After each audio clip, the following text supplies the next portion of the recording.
আসসালামু আলাইকুম ভিউয়ার্স, জানিয়ে দেব এইমাত্র পাওয়া সর্বশেষ সংবাদ।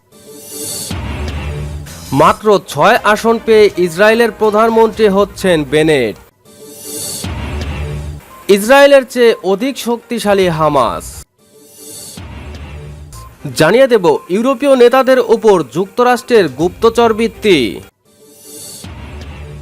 এছাড়া থাকছে বন্ধুরা, ফিলিস্তিনিদের বিরুদ্ধে উচ্ছেদ অভিযান ৯০ ভাগ বাড়িয়েছে ইহুদিবাদী দেশ ইসরায়েল। এদিকে মার্কিন ও ইসরায়েল বিরোধী কট্টর প্রেসিডেন্ট পাচ্ছে ইরান। সর্বশেষ জানিয়ে দেব ভারতের মরদেহ নদীতে ফেলার ভিডিও ভাইরাল, স্বজনদের বিরুদ্ধে মামলা। শুনছিলেন সংবাদ শিরোনাম, এখন বিস্তারিত। তার আগে অনুরোধ থাকবে বন্ধুরা, ভিডিওটি ভালো লাগলে অবশ্যই একটা লাইক দিবেন আর ভিডিওটি শেয়ার করে দিবেন আপনার বন্ধুদের মাঝে।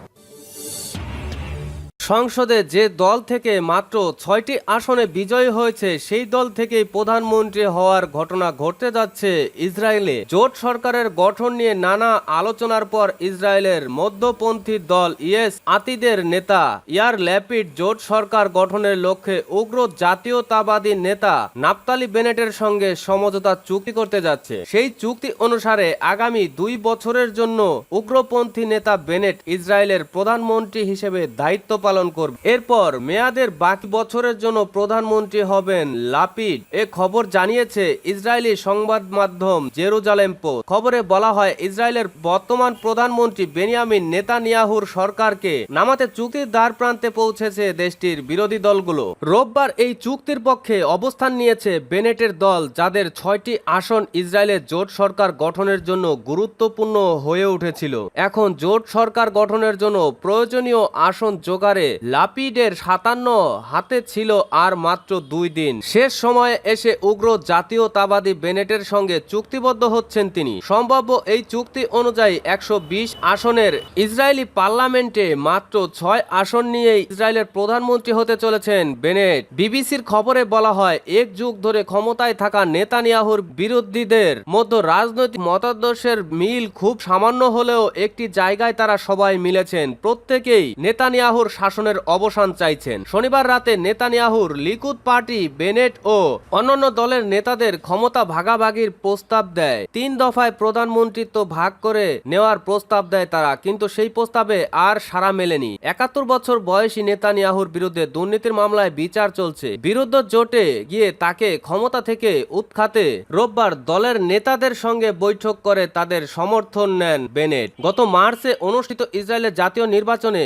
আসনের দিক দিয়ে নেতানিয়াহুর ডানপন্থী দল লিকুদ পার্টির পরেই রয়েছে লাপিডের দল ইয়েদ আতিদ। লাপিডকে সরকার গঠনের জন্য ২৮ দিন সময় দেওয়া হয়েছিল, কিন্তু গাজায় ফিলিস্তিনিদের ওপর ইসরায়েলের ১১ দিনের হামলায় ওই প্রচেষ্টা বাধাগ্রস্ত হয়। ওই হামলার জের ধরে লাপিডের জোট শরিক হওয়ার দৌড়ে থাকা আরব ইসলামিস্ট রাম পার্টি আলোচনা থেকে বেরিয়ে যায়। বিবিসির খবরে বলা হয়, ১২০ আসনের পার্লামেন্টে গুরুত্বপূর্ণ ৬টি আসন পেয়েছে বেনেটের দল, যা প্রস্তাবিত বিরোধী জোট গঠনের নিশ্চিত সংখ্যা ঘনিষ্ঠতা দিতে সক্ষম। ইসরায়েলের নির্বাচন পদ্ধতি অনুযায়ী সমানুপাতিক প্রতিনিধিত্ব করার শর্ত থাকায় কোনো এক দলের পক্ষে এককভাবে সরকার গঠনের জন্য প্রয়োজনীয় আসন লাভ করা সম্ভব নয়। জোট সরকার গঠনের জন্য ছোট ছোট দলগুলোকেও দরকার হয়। সূত্র যুগান্তর।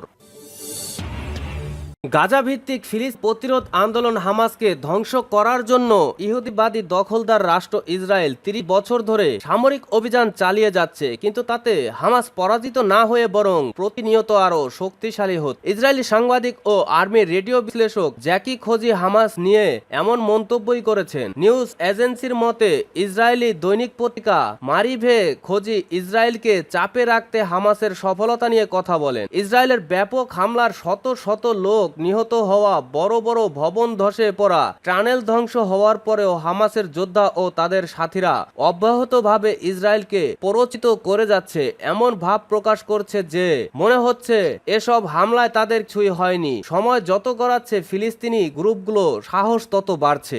খোঁজি লিখেন, তারা এই হামলা শুরু করেনি, তবে জেরুজালেমে রকেট নিক্ষেপ করার সাহস দেখিয়েছে। গোলান্দাজ হামলা থামার পর তারা খুব বেশি দেরি না করেই বেলুন উড়িয়ে ইসরায়েলকে এই বার্তা দিয়েছে, জেরুজালেমে ইসরায়েলের লঙ্ঘনের জবাব দিতে আমাদের হাতে এখনো ট্রিগারেই আছে। খোজি বারবার ইসরায়েলকে পর্যুদস্ত করার কথা উল্লেখ করে জোরালোভাবে বলেছেন, নিশ্চিতভাবেই বলা যায় এমন দৃষ্টিভঙ্গি কোনো পরাজিত নেতৃত্বের নয়। পূর্ববর্তী অভিজ্ঞতা আমাদের শিখিয়েছে যে গাজায় ইসরায়েলের শক্তি ম্লান হয়ে পড়েছে, আর আগ্রাসনের পর দেওয়া ইয়াহিয়া সিনওয়ার গাজা হামাসের রাজনৈতিক নেতা বক্তৃতা এটাই প্রমাণ করেছে। ইসরায়েলের মধ্যে উদ্বেগ সঞ্চারিত করতে ও ইসরায়েল সমাজের ডিএনএ এর উপর হামলা চালাতে দৃঢ় প্রতিজ্ঞ হামাস। এর কারণ সম্ভবত হামাস মনে করছে খুব শীঘ্রই আরেকটি হামলা হচ্ছে না। ইসরায়েলি সাংবাদিক ইঙ্গিত করে যে ইসরায়েলের মানসিকতা পাঠ করতে হামাসের সক্ষমতা বেড়েছে। তারা এখন কোথায় কিভাবে চাপ দিতে হবে তা জানে। বেলুন ওড়ানো,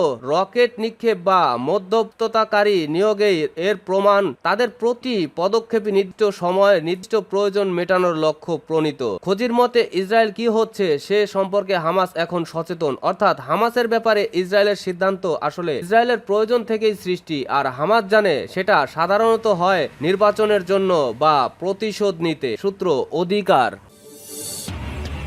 জার্মানির চ্যান্সেলর অ্যাঙ্গেলা ম্যার্কেল সহ ইউরোপের মিত্র দেশগুলোর নেতাদের ওপর যুক্তরাষ্ট্রের গুপ্তচর বৃত্তির খবর আবার প্রকাশ পেল। ইউরোপের দেশ ডেনমার্কের এক গোয়েন্দা সংস্থার সঙ্গে মিলে এই চর করে ওয়াশিংটন। এ ঘটনায় বর্তমান মার্কিন প্রেসিডেন্ট জো বাইডেনের ঘনিষ্ঠভাবে জড়িত ছিলেন বলে অভিযোগ উঠেছে। বার্তা সংস্থা এএফপি ও কাতার ভিত্তিক সংবাদ মাধ্যম আল জাজিরার খবরে বলা হয়েছে, যুক্তরাষ্ট্রের ওই গোয়েন্দাগিরির খবর গত রোববার প্রকাশ করে ডেনমার্কের রাষ্ট্রীয় সম্প্রচার মাধ্যম ডেনমার্ক রেডিও। খবরে বলা হয়েছে, ডেনিশ গোয়েন্দা সংস্থা ডিফেন্স ইন্টেলিজেন্স সার্ভিসের সহযোগিতায় দেশটির তথ্য প্রবাহ তারে কেবলস আড়ি পেতে সুইডেন, নরওয়ে, ফ্রান্স ও জার্মানির শীর্ষ নেতাদের ওপর গুপ্তচরবৃত্তি করে যুক্তরাষ্ট্রের জাতীয় নিরাপত্তা সংস্থা এনএসএ 2012 সাল থেকে 2014 সালে পর্যন্ত এসব গুপ্তচরবৃত্তি করা হয়। গুপ্তচরবৃত্তির অভিযোগ নিয়ে 2014 ও 15 সালে একটি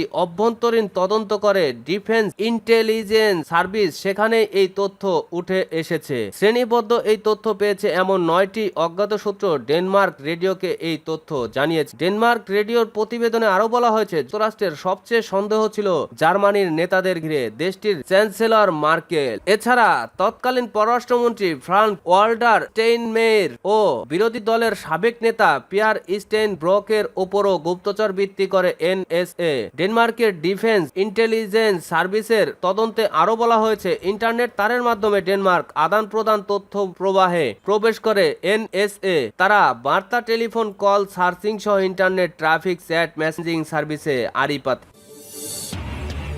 ইহুদিবাদী ইসরায়েল অধিত পশ্চিম তীর এবং পবিত্র জেরুজালেম আল কুদস শহরে ফিলিস্তিনিদের বিরুদ্ধে উচ্ছেদ অভিযান শতকরা 90% বাড়িয়েছে। জাতিসংঘের এক পরিসংখ্যানে জানানো হয়েছে, চলতি বছরের এপ্রিল মাসে ইসরায়েল যে পরিমাণে উচ্ছেদ অভিযান চালিয়েছে গত বছরের এপ্রিল মাসের তুলনায় তা শতকরা 90% বেশি। ইহুদিবাদী কর্তৃপক্ষ ফিলিস্তিনিদের ঘর বাড়ি উচ্ছেদ করেছে, সেসব জায়গা থেকে ফিলিস্তিনিদেরকে জোর করে চলে যেতে বাধ্য করেছে, অথবা পশ্চিম তীরে ফিলিস্তিনিদের মালিকানাধীন ভবন দখল করে নিয়েছে। জাতিসংঘের মানবিক ত্রাণ বিষয়ক দপ্তর থেকে এই পরিসংখ্যান প্রকাশ করা হয়েছে। ইসরায়েল কর্তৃপক্ষের অনুমতি না নিয়ে এসব ভবন নির্মাণ করার অভিযোগে উচ্ছেদ কিংবা দখল করা হয়েছে। বাস্তবতা হচ্ছে, ফিলিস্তিনি ভূখণ্ডে ঘরবাড়ি নির্মাণ করার অনুমতি পাওয়া ফিলিস্তিনি জনগণের জন্য প্রায় অসম্ভব ব্যাপার। ধ্বংস করা ভবনের মধ্যে 10টি পূর্ব জেরুজালেম শহরে অবস্থিত। পার্সুডে